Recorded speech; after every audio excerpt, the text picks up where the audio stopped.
가족관계의 재발견이라고 하는 유머가 있습니다. 세대가 변하면서 남편과 아내와의 관계, 아들, 딸과의 관계, 부모와의 관계가 완전히 달라졌다는 얘기입니다. 먼저 여성들이 나이가 들면 꼭 필요한 것들은 첫째가 돈, 둘째가 딸, 셋째가 건강, 넷째가 친구, 다섯째가 찜질방으로 나와 있습니다. 남편은 나와 있지가 않습니다. 그러나 남성들이 나이가 들면 꼭 필요한 것들은 다음과 같습니다. 첫째가 부인, 둘째가 아내, 셋째가 집사람, 넷째가 와이프, 다섯째가 애들 엄마. 남자는 자기 아내가 없으면 완전히 꽝이라는 얘기입니다. 또 아들과의 관계에서는 이렇게 말합니다. 태어날 때는 1촌, 대학 가면 4촌, 군대 제대하면 8촌, 장가 가면 사돈네 8촌, 애 낳으면 동포, 이민 가면 해외 동포. 그리고 잘난 아들은 국가의 아들, 돈 잘 버는 아들은 사돈의 아들, 빚진 아들만 내 아들. 자녀 손들과의 관계는 이렇게 정의를 내렸습니다. 장가간 아들은 큰 도둑, 시집간 딸은 예쁜 도둑, 며느리는 좀 도둑, 손자들은 떼강도. 또 아들, 딸과의 관계도 이렇게 말하고 있습니다.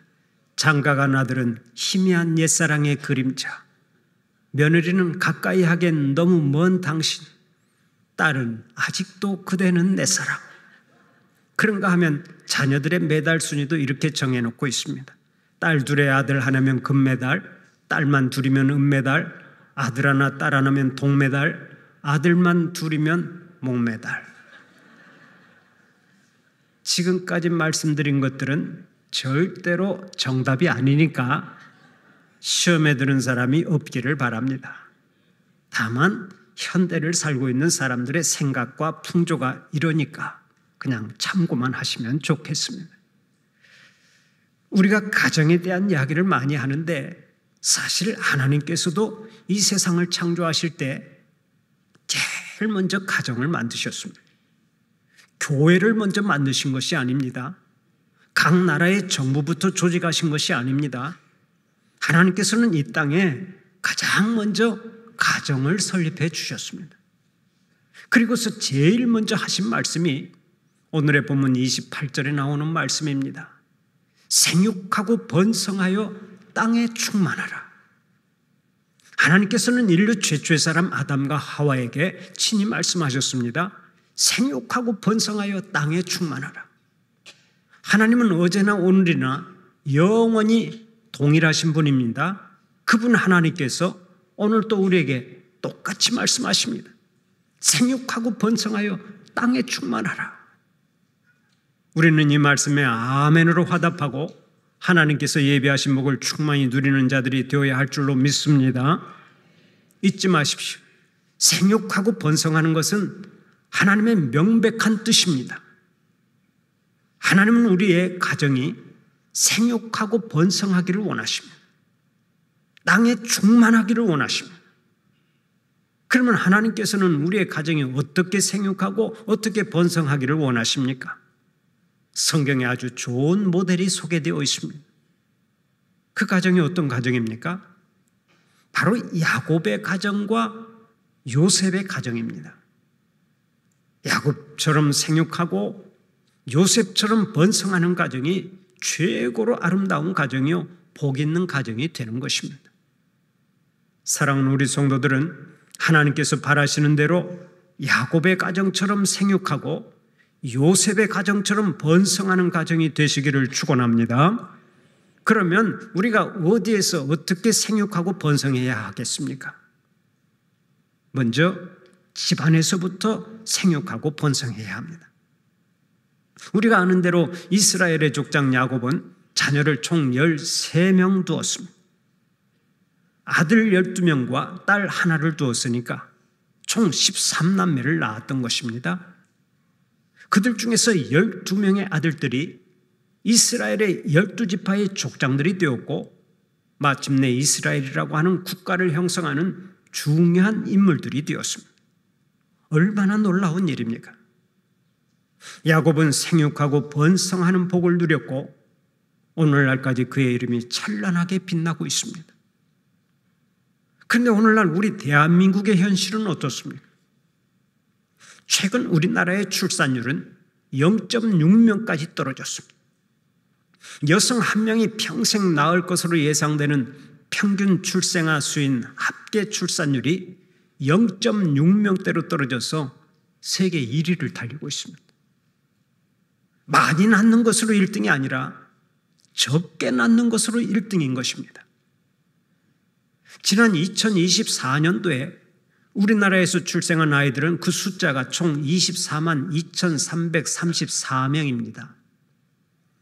2023년도보다 7,295명이 늘어나서 9년 만에 처음으로 조금 증가한 셈이 되었습니다. 그러나 우리나라는 여전히 전 세계에서 출산율이 가장 저조한 나라로 이름을 올렸고 인구는 폭발적으로 감소하고 있습니다. 지금과 같은 추세라면 약 700년 뒤인 2750년에는 한국인들이 지구상에서 사라진다라는 말이 있습니다.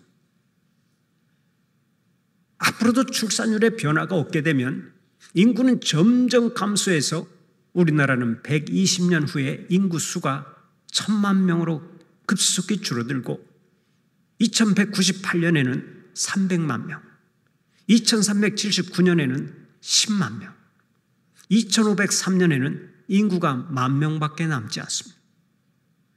그러다가 700년 뒤인 2750년도에 이르면 이 지구상에서 한국 사람은 완전히 사라진다는 것입니다. 옥스퍼드 대학교의 인구학 교수인 데이빗 콜먼은 2006년도에 이미 대한민국을 인구 소멸 1호 국가로 지명한 바 있습니다. 그러나 지금 대한민국의 인구 감소 현상은 보통 심각한 것이 아니죠. 이대로 가다가는 우리나라가 완전히 소멸되고 없어져 버린다고 하니 얼마나 충격적인 얘기입니까? 우리가 인구 감소라고 하는 얘기를 많이 듣는데 사실 인구 감소는 문자 그대로 국가적인 재앙이 아닐 수 없습니다. 그러면 해결책이 무엇입니까? 한마디로 말해서 아이를 열심히 생산하면 됩니다. 다른 해결책이 없습니다. 생육하고 번성하여 땅에 충만하라 하고 명령하시는 하나님의 말씀대로 부지런히 자녀를 낳으면 되는 것입니다. 제가 어린 시절만 해도 가정마다 보통 4명, 5명 정도는 기본으로 나왔습니다. 저희 가정이 4남매였고 저희 처가는 총 6남매를 두었습니다. 또 동네에서도 조금 많이 낳은 가정은 10명이 넘었습니다. 제가 어린 시절에 세대로 살던 집 주인의 자녀는 총 11명이었습니다. 제가 그 집 아들들 이름을 지금까지 다 기억하고 있는데요. 아들들 이름이 1남이, 2남이, 3남이, 4남이, 5남이 순으로 가다가 마지막에 9남이로 끝났으니까 기억하기가 얼마나 쉽습니까? 좌우지간 그 집은 9남 2녀 총 11남매를 낳고 살았는데 주위에는 그런 가정이 상당히 있었습니다. 그러나 저희가 성장해서 결혼할 때가 되니까 국가에서 이렇게 정책을 펼쳤습니다. 아들, 딸 구별 말고 둘만 낳아 잘 기르자. 그러다가 얼마 지나지 않아 구호가 바뀌었습니다. 잘 키운 딸 하나 10아들 부럽지 않다. 그 후에는 이런 구호도 넘쳐났습니다. 하나만 낳아도 삼천리는 초만원. 이것으로 부족했는지 급기야는 남자가 정관 수술을 하면 예비군 훈련을 면제받는 일까지 생겼습니다. 인구가 많으니까 자녀를 최대한 적게 낳으라고 권장했던 것입니다. 그런데 저희 가정은 국가의 시책을 따르지 않고 딸 둘에 아들 하나 총 3남매를 낳았습니다. 그랬더니 막내 아들을 낳았을 때는 국가에서 의료보험 혜택도 주지 않더라고요. 지금이야 자녀를 둘만 낳아도 다둥이 가정이라고 말하며 정부에서 포상을 합니다. 3명을 낳으면 애국자라고 말하면서 각종 혜택을 주고 야단입니다. 그러나 불과 30년 전만 해도 자녀를 셋 두었더니 원시인, 저보고 원시인이래요. 미개인이라고 말하면서 얼마나 놀려댔는지 모릅니다. 생각해 보면 보통 억울한 일이 아닐 수가 없습니다. 어쨌든 대한민국 정부는 불과 30년 앞을 내다보지 못하고 산하 제한 정책을 펼쳤던 것입니다. 그러나 지금은 어떻게 변했습니까? 국민들이 자녀를 너무나 낳지 않으니까 이제는 출산 장려금까지 지급하면서 자녀를 많이 낳으라고 적극 권장하고 있습니다. 각 지자체마다 아이 하나를 낳을 때마다 수천만 원씩 출산 장려금을 지급하고 각종 혜택을 주고 있습니다. 부영그룹에서는 아이 하나를 낳을 때마다 1억 원씩 지급하고 있다는 얘기도 들립니다. 그런데도 우리나라의 젊은 세대는 자녀를 낳지 않으려고 하면서 출산율이 전 세계에서 가장 낮은 상황입니다. 그야말로 국가적인 재앙이 아닐 수 없죠. 그러면 젊은 세대가 아이를 낳지 않거나 적게 낳으려고 하는 이유가 어디에 있습니까? 첫째는 사교육비 때문입니다. 아이 하나를 낳으면 성장할 때까지 들어가는 돈이 적게 잡아서 약 4억 원 정도가 들어간다고 합니다. 출산 비용과 공식 교육비, 사교육비, 양육비, 보육비 등등이 엄청나게 들어간다는 것입니다. 옛날 우리 조상들은 하나님을 믿지 않았어도 생각은 상당히 성경적이었습니다. 그래서 늘 이렇게 말하면서 아이들을 쑥쑥 낳았습니다. 제 먹을 것은 제가 가지고 태어나는 거야. 8남매, 9남매를 낳으면서도 항상 이렇게 생각했습니다. 제 먹을 것은 제가 가지고 태어나는 거야. 우리 조상들은 예수님의 말씀은 몰랐지만 예수님의 말씀대로 살았던 것입니다.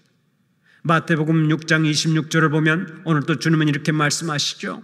공중의 새를 보라. 심지도 않고 거두지도 않고 창고에 모아들이지도 아니하되 너희 하늘 아버지께서 기르시나니 너희는 이것들보다 귀하지 아니하냐. 또 31절 32절을 통해서는 이렇게 말씀하십니다. 그러므로 염려하여 이르기를 무엇을 먹을까 무엇을 마실까 무엇을 입을까 하지 말라. 이는 다 이방인들이 구하는 것이라. 너희 하늘 아버지께서 이 모든 것이 너희에게 있어야 할 줄을 아시느니라. 공중의 새들도 하나님께서 다 먹이시고 기르시는데 하물며 우리 인간들이야 얼마나 아끼시고 먹이시고 채우시고 길러주시겠느냐 하는 것입니다. 우리 조상들은 예수를 믿지 않았어도 하나님께서 다 길러주실 줄로 믿고 자녀를 낳았습니다. 그러나 현대인들은 그렇지 않습니다. 돈이 너무나 많이 든다는 이유 때문에 자녀들을 낳지 않으려고 하는 것입니다. 다행히도 우리 교회의 젊은 세대는 자녀들을 비교적 많이 낳는 편입니다. 2명, 3명의 자녀를 낳은 가정이 꽤 있고 어떤 가정은 아들만 넷을 낳은 젊은 세대도 있습니다. 그런 가정은 보기만 해도 든든하더라고요. 또 어떤 가정은 아들 2을 낳고 그 다음에는 딸 좀 하나 얻어보려고 자녀를 낳았는데 그만 아들 쌍둥이가 태어나는 바람에 지금 아들만 넷을 키우고 있습니다. 어쨌든 그런 가정은 쌀값도 많이 들어가고 교육비도 많이 들어가지만 얼마나 보기가 좋은지 모르겠습니다. 사랑하는 우리 성도들은 생육하고 번성하여 땅에 충만하라 하는 하나님의 명령에 순종해서 자녀를 많이 낳고 복을 많이 받으시기를 축원합니다. 둘째, 결혼관의 변화 때문에 요즘 젊은 세대들이 자녀를 낳지 않으려고 해요. 최근에 결혼 정년기에 있는 청년들의 의식 구조를 조사한 적이 있는데 결혼은 반드시 해야 한다가 13%, 결혼은 해도 좋고 안 해도 좋다가 44%, 결혼은 안 해도 괜찮다가 34%, 결혼하지 않겠다가 7%로 나왔습니다. 그런데 그중에서 결혼하고 아이를 꼭 갖고 싶다라고 하는 사람은 23.4%밖에 나오지 않았습니다. 아이가 없어도 괜찮다라고 답변한 사람도 35%나 나왔습니다. 이들에게 왜 아이를 갖기 싫어하느냐 하고 물어보니까 직장 생활에 방해가 되기 때문에 그렇다고 답변했습니다. 아이를 낳고 직장을 쉬고 나면 남보다 진급도 늦어지고 월급도 적어진다는 것이 그 이유입니다. 바로 이런 것 때문에 출산율이 점점 낮아지고 있습니다. 실제로 가치관의 변화 때문인데요. 요즘은 젊은이들이 결혼해서 자녀 낳고 그 아이들을 대학까지 보내느라고 뼈 빠지게 일하고 싶지 않다고 생각합니다. 그냥 두 사람이 직장 생활을 하면서 주말이면 여행이나 다니고 인생을 즐기고 싶다는 것입니다. 그래서 나온 말이 딩크족입니다. 딩크라고 하는 말은 더블 인컴 노 키즈의 약자로서 수입은 2배로 버는 맞벌이 부부지만 자녀가 없는 사람들을 뜻하는 말입니다. 이 딩크족이 현대사회에서 점점 더 주목받는 생활 패턴 중 하나로 자리 잡고 있는데 왜 이렇게 많은 사람들이 딩크족을 선택하는 줄 아십니까? 부부가 인생을 즐기고 싶은데 자녀들이 방해가 되기 때문에 그렇다는 거예요. 이렇게 가치관이 옛날과는 아주 판이하게 다릅니다. 그래서 원하지 않게 아이가 잉태되면 우리나라 사람들은 과감하게 낙태 수술을 합니다. 우리나라에서 지금 낙태로 죽어가는 아이가 1년에 35만 명쯤 된다고 하니까 빛을 보지도 못하고 죽는 아이들이 태어나는 아이보다 훨씬 더 많은 것입니다. 얼마나 가슴 아픈 이야기입니까? 어쨌든 이런저런 이유로 우리나라 사람들은 자녀를 낳지 않으려고 합니다. 하나님께서는 생육하고 번성하라고 명령하셨는데 우리는 그 명령을 따르지 않고 있는 것입니다. 과학자들의 말에 의하면 지구상에는 100만 종의 생명체가 살고 있습니다. 바닷속에는 150만 종의 생명체가 살고 있습니다. 엄청나게 많은 종류의 생명체가 살고 있는 것입니다. 그런데 그 모든 생명체가 생육하고 번성하는 것이 하나님의 뜻입니다. 특별히 사람은 더욱더 생육하고 번성하여서 하나님의 뜻을 이루어가기를 바라십니다. 그렇다면 우리가 하나님의 뜻을 이루어가기 위해서 생육하고 번성하고 땅에 충만한 것이야말로 우리의 가장 큰 사명이 아니겠습니까? 미국 예일대학교 교수였던 헤랄드 모르이치 박사는 이런 말을 한 적이 있습니다. 사람 하나를 과학적으로 연구하여 만들려고 하면 6천조 달러가 든다. 사람의 심장을 만들고 폐를 만들고 내장을 만들고 눈과 코와 귀와 입 등을 만들어서 그 모든 장기를 자동적으로 돌아가게 하려면 6천조 달러가 든다는 얘기입니다. 6천조도 아니고 6천도 달러니까 그 돈의 가치가 얼마나 큽니까? 우리 돈으로 환산하기가 어렵습니다. 그만큼 가치가 있다는 거예요. 어쨌든 우리의 가정에서 아이 하나가 태어나면 6천조 달러 가치의 이상이 생기는 거예요. 자녀를 하나 낳으면 우리는 천하보다 귀한 보물 덩어리를 얻게 된다는 말씀입니다. 얼마나 놀라운 일이고 감사한 일입니까? 기억하십시오. 아브라함은 100세가 되었는데도 아들을 낳았습니다. 그런 의미에서 이제 우리는 생명 낳기 운동을 전개해야 합니다. 산하 제한 운동을 전개할 것이 아니라 한 자녀 더 낳기 운동을 전개해야 합니다. 생육하고 번성하는 것이 하나님의 명백한 뜻이기 때문입니다. 나이 드신 우리 성도님들 가운데 저에게 이런 부탁을 하시더라고요. 목사님, 제발 설교 시간에 아이 좀 많이 낳게 하라고, 많이 낳도록 하라고 설교 좀 강력하게 해주십시오. 그런 분들이 여러분 계십니다. 지금도 아멘 하고 계십니다. 사랑하는 우리 성도들은 계속해서 생육하고 번성하는 복을 누리시고 모든 사람들에게 복을 몰고 다니는 행복한 믿음의 사람들이 되시기를 간절히 축원합니다. 이미 생산이 끝난 사람들은 자녀 손들에게 잘 가르쳐 주세요. 자녀를 많이 낳고 번성하는 것이 하나님께서 주시는 최고의 복이다 하는 사실을 알려주시라는 말씀입니다. 두 번째로, 집 밖에서도 우리는 번성해야 합니다. 하나님께서 우리 가정들에게 주시는 두 번째 말씀이 있습니다. 그것이 바로 집 밖에서도 번성하라는 말씀입니다. 집 안에서 생육하고 번성할 뿐만 아니라 집 밖에서도 번성해야 한다는 것입니다. 우리가 야곱의 가정처럼 생육하고 요셉의 가정처럼 번성하는 복을 누리자고 했는데 요셉은 어떻게 번성했습니까? 창세기 49장 22절을 보면 이렇게 말씀합니다. 요셉은 무성한 가지 곧 샘 곁에 무성한 가지라. 그 가지가 담을 넘었도다. 그 가지가 담을 넘었도다. 요셉은 복을 많이 받았는데 그 복이 담을 넘어갔다고 말씀합니다. 이것이 얼마나 놀라운 은혜입니까? 그러면 요셉이 어떤 복을 받고 다른 사람들에게 복을 몰고 다녔는지를 살펴보면서 함께 은혜를 나누어 볼까요? 요셉은 먼저 자신부터 복을 많이 받았습니다. 그야말로 무성한 복을 받았습니다. 야곱의 11번째 아들로 태어난 요셉은 당대의 최강대국인 애굽의 국무총리가 되는 복을 받았지요. 주위에 있는 나라들까지 식량을 공급하고 존경받는 정치인이 되는 복을 받았습니다. 죽을 때까지 형제들의 중심이 되는 복을 받았습니다. 다른 사람들에게 선한 영향력을 끼치고 하나님의 영광을 높이 드러내는 사람으로 살았습니다. 성경 말씀 그대로 샘 곁에 무성한 가지 같은 복을 받았고 주위에 있는 사람들의 축복의 통로요 구원의 통로가 되어 살았습니다. 요셉은 하나님께 받은 복을 혼자만 누리지 않고 담을 넘어 뻗은 가지처럼 하나님께 받은 복을 모든 사람들에게 나눠주는 사람으로 살았습니다. 바로 이런 것을 가리켜서 집 밖의 번성이라고 말하는 것입니다. 그뿐 아닙니다. 요셉의 번성하는 가지는 자손으로 넘어갔습니다. 우리가 아는 대로 야곱은 12명의 아들을 두었죠. 그 12명의 아들들이 이스라엘의 12지파의 족장이 되었습니다. 그런데 그 중에 하나인 요셉만이 훗날 2지파를 차지하게 되었습니다.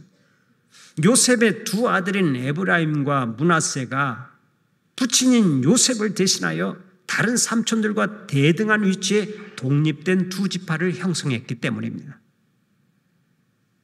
그러면 12지파에서 한 지파가 더 늘어 13지파가 되어야 하는데 왜 여전히 12지파입니까? 하고 묻는 사람이 있습니다. 그러나 훗날 12지파에 속해 있던 레위지파가 빠져나오면서 이스라엘은 12지파를 그대로 유지하게 된 것입니다. 레위지파가 이스라엘의 장자를 대신해 오직 하나님께만 봉사하는 존재로 성별되면서 출애굽 직후에 율법을 받은 다음부터는 일반 지파의 반열에서 배제가 됩니다. 하나님의 이 같은 절묘한 섭리를 통해서 이스라엘은 계속해서 12지파라고 하는 큰 골격을 유지하게 된 것입니다. 어쨌든 유독 요셉만 12지파 중에서 2지파를 차지하는 복을 받았는데 자식을 통해서 2지파를 차지하게 되었는데 요셉은 자손으로도 담을 넘은 가지가 되었던 것입니다. 그리고 요셉의 가지는 다른 사람들에게까지 넘어갔습니다. 요셉 한 명 때문에 많은 사람들이 복받은 것을 한번 생각해 보세요. 요셉이 형제들의 미움을 받아 보디발 집에 들어가서 종살이를 하게 되었습니다. 그런데 창세기 39장 5절을 보면 이렇게 말씀합니다. 그가 요셉에게 자기의 집과 그의 모든 소유물을 주관하게 한 때부터 여호와께서 요셉을 위하여 그 애굽 사람의 집에 복을 내리심으로 여호와의 복이 그의 집과 밭에 있는 모든 소유에 미친지라. 요셉이 보디발 장군 집의 노예가 되어 살았지만 요셉이 그 집에서 일하면서부터 보디발 장군의 집이 큰 복을 받은 것입니다. 그 요셉이 누명을 쓰고 억울하게 감옥에 들어갔지만 거기서도 요셉 때문에 간수가 복을 받았습니다. 그뿐 아닙니다. 요셉이 나중에 국무총리가 되었는데 그때는 그의 무성한 가지가 국경을 넘어갔습니다. 나라가 풍년이 들었을 때는 곡식을 창고에 많이 쌓아놓게 했다가 7년 흉년이 들었을 때는 그 곡식을 풀어서 나라의 기근을 해결해주고 이웃 나라까지도 도와주면서 함께 복을 누리게 했습니다. 요셉이 받은 복은 국경을 넘어선 것입니다. 이처럼 요셉이 받은 복은 무성한 가지가 되어 담을 넘고 삶의 자리를 넘고 국경을 넘어갔습니다. 요셉 한 사람이 복을 받으니까 주위에 있는 모든 사람들이 함께 복을 받았습니다. 바로 이것이 집 밖의 번성으로 가능했던 것인데 사랑하는 우리 성도들이 이 집 밖의 번성을 누리시기를 간절히 축원합니다. 우리가 하나님께 받은 복을 혼자만 누려서는 안 됩니다. 반드시 복을 흘려보내고 복을 몰고 다녀야 진정으로 복 있는 사람이 되는 것입니다. 미국의 한 보험회사에서 100명을 대상으로 그 사람의 일생이 65세에 어떠했는가 하는 것을 조사한 적이 있습니다. 그랬더니 다음과 같은 결과가 나왔습니다. 이미 죽은 사람이 36명, 65세까지 살지 못하고 그 전에 죽은 사람이 36명, 남의 도움으로 살아가는 사람이 54명, 근근히 자기 생활을 이어가는 사람이 5명, 비교적 풍족히 살아가는 사람이 4명, 그리고 남에게 큰 유익을 주며 사는 사람이 1명. 이렇게 통계가 나왔습니다. 여러분은 어떤 사람이 되기를 원하십니까? 오늘 여기 계신 여러분들은 100명 중에 1명인 남에게 큰 유익을 주며 사는 사람이 되시기를 축원합니다. 하나님께서는 오늘 또 우리의 가정을 향하여 친히 말씀하십니다. 생육하고 번성하여 땅에 충만하라. 우리들의 가정이 야곱의 가정처럼 집안에서 생육하고 요셉처럼 집 밖에서도 번성하는 복이 있기를 바라는 것입니다. 더 나아가서 다른 사람들의 축복의 통로가 되기를 바란다고요. 경주에 유명한 최부자 이야기가 있습니다. 경주에서는 아주 유명한 가문입니다. 이 최부자 가문은 12대, 13대를 내려오면서 계속 300년 넘게 만석군 가문을 유지하고 있습니다. 한때 부자는 있어도 계속해서 부자로 사는 경우가 그리 흔하지 않은데 경주의 최부자 가문만큼은 예외입니다. 이 최부자 가문에는 그 가문만의 철학이 흐르고 있는데요. 소위 말하는 유견이 최부자 가문의 철학인데 그 유견의 내용이 다음과 같습니다. 자처초연, 스스로 초연하게 지낸다. 대인애연, 남에게 온화하게 대한다. 무사증연, 일이 없을 때는 맑게 지낸다. 유사가면, 유사시에는 용감하게 지낸다. 득의 담년, 뜻을 얻었을 때는 담대하게 행동한다. 시리태연, 시리에 빠졌을 때는 태연하게 행동한다. 이 최부자 가문의 후손의 증언이 있는데 그 가문의 후손들은 유년 시절부터 매일 아침이면 일어나자마자 할아버지 방으로 들어갔답니다. 그리고서 매일같이 한 번씩 붓글씨로 이 유견을 썼다는 거예요. 물론 할아버지가 보는 앞에서 썼습니다. 그렇게 날마다 수십 년을 쓰다 보면 어느새 유견이 몸에 새겨지게 된다는 것입니다. 이 최부자 가문이 17세기부터 경주의 최고 부자를 이어오고 있는데 그 집에 가훈 중에 이런 가훈이 있습니다. 재산은 1년에 만석 이상을 모으지 말라. 사방백리 안에 굶어 죽는 사람이 없도록 하라. 정말이지 멋진 가문 아닙니까? 하나님께서는 이런 가정에 복을 주시고 은혜를 베풀어 주시는 것입니다. 나만 복을 받으려고 하는 것이 아니라 내가 받은 복을 다른 사람들에게 흘려보내려고 하는 그런 가문을 하나님께서 복을 주시고 그 가문을 번성하게 하시는 것입니다. 사랑하는 우리 성도들은 올 한 해 동안 집안에서 생육하고 번성하는 복을 누리시고 집 밖에서도 번성하는 복을 누릴 뿐만 아니라 모든 사람들의 축복의 통로가 되시기를 간절히 축원합니다.